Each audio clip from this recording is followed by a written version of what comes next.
Good evening. உங்களுக்கு வாழ்க்கை ஒரு பந்தயம். பந்தயத்தில் தான் நம்மளாம் ஓடிட்டு இருக்கோம்ல, அதனால வாழ்க்கை ஒரு பந்தயம். அந்த பந்தயத்தில் நம்ம ஓடிட்டே இருக்கோம், நாம் முன்னேறி போயிட்டே இருப்போம். ஆனால் நம்மளை முன்னேற விடாமல் பின்னாடி இருந்து நம்மளை இழுத்துக்கிட்டே இருப்பாங்க நிறைய பேர். உங்கள் ஃபேமிலி மெம்பர்ஸ், வேலை செய்கிற இடத்துல உங்கள் ஃப்ரெண்ட்ஸ், உங்களுக்கு தெரிஞ்சவங்க எல்லாருமே உங்களை பிடிச்சி இழுக்கத்தான் பார்ப்பாங்க. முன்னேறி போயிடக்கூடாது இல்லையா, அதுக்காக. ஆனால் யார் என்ன பண்ணாலும் அது எப்படியெல்லாம் நம்மளை பின்னோக்கி இழுப்பாங்க தெரியுமா? டைரெக்டாக கையை பிடிச்சாலும் முன்னாடி போகாதுன்னு இழுக்க மாட்டாங்க. நம்ம கூடவே இருந்துக்கிட்டு நம்ம கூட உறவாடிக்கிட்டே நம்மளை தப்பாக பேசுவாங்க, நம்ம கேரக்டரை மோசமாக பேசுவாங்க.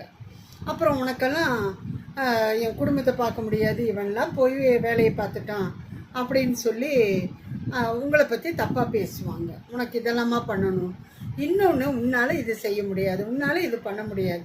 இந்த அனுபவம் எனக்கு கூட இருக்குது. ஒரு டிரைவிங் பழகணும்னு கேட்டால் கூட உன்னால் அதெல்லாம் முடியாதுன்னு இன்னைக்கு வரைக்கும் டிரைவிங் பழகலாம். அந்த மாதிரி தான். அப்படி ஒவ்வொரு விஷயத்துலையும் நம்மளை தாழ்வு மனப்பான்மைக்கு உள்ளுக்குள்ளே கொண்டு போயிடுவாங்க, கொண்டு போய் நம்மளை முன்னேறவே விட மாட்டாங்க.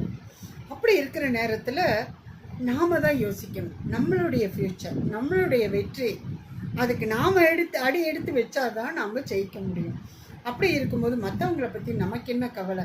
இழுக்கிறவங்க எவ்வளோ வேணாலும் கயிறு போட்டு இழுக்கட்டும், கம்பி போட்டு இழுக்கட்டும், முன்னாடி பெரிய பெரிய தடைகளை போட்டு நம்மளை முன்னேற விடாமல் தடுக்கட்டும், என்ன வேணும் பண்ணட்டுமே. நாம் ஜாலியாக நம்மளுடைய பாதையை எடுத்து வச்சு மன தைரியத்தோட நம்ம மேலே வச்சிருக்க தன்னம்பிக்கையோட நாம் முன்னாடி எடுத்து வச்சு போக ஆரம்பித்தோம்னா வெற்றி நமக்கு தாங்க. வேறு யாராலையும் நம்மளை ஒன்றும் பண்ண முடியாது. இன்னொரு விஷயம் கவனிச்சிங்கன்னா தெரியும், உங்களை பார்த்து பொறாமைப்பட்டு உங்கள் முன்னேற்றத்தை தடுக்கணும்னு நினைக்கிறவங்க எல்லாருக்கும் ஒன்று நீங்கள் வாழ்ந்து காமிங்க. எப்படி தெரியுமா? அவங்க ஏன் நம்மளை பார்த்து பொறாமைப்படுறாங்க, ஏன் நம்மளை தடுக்கணும்னு நினைக்கிறாங்க?